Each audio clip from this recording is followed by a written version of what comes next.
Patuloy na dumarami ang mga kabataang nagkakaroon ng interes at nakikilahok sa mga recreational competitions.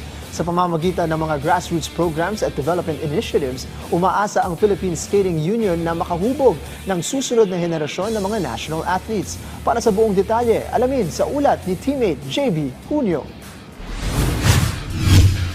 Mas dumarami na ang mga kabataang Pilipino na nagkakaroon ng pagkakataong makilala at makalahok sa mundo ng figure skating sa Pilipinas. Ayon kay Philippine Skating Union President Mickey Cheng, nakatuon ang taunang kompetisyon sa grassroots development at talent identification upang matukoy ang mga susunod na atletang maaaring kumatawan sa bansa. It's grassroots. Yun talaga yung focus niya. It's for the kids. It's for talent identification. And we're very happy na ngayon may mga nakikita na naman kaming mga next na potential na ipapasok namin for national development.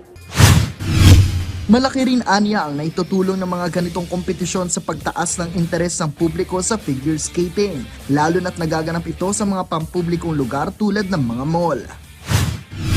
We have the mall goers that are passing by. The interest is increasing, no? Kasi nakikita nila there's an event, ay may ice skating pala, ay may competition pala sa Pilipinas. Tapos ang cute naman ng mga bata. So all of this builds interest and that's why we're continually hosting events year after year. Binigyang diin din ni Cheng na mahalaga ang mga paligsahan sa pagbibigay ng mahalagang karanasan sa mga batang skaters na nagsisilbing hakbang patungo sa mas mataas na antas ng kompetisyon. The opportunities that this gives to the skaters is experience. Because as you know, yung sports, they really have to continue competing and gaining that experience para nakukuha yung talent nila and then tumataas yung level nila. This year was really an overwhelming high for us.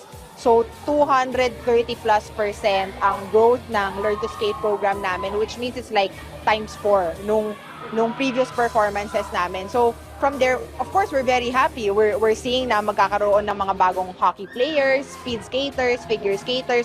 The interest of winter sport is growing.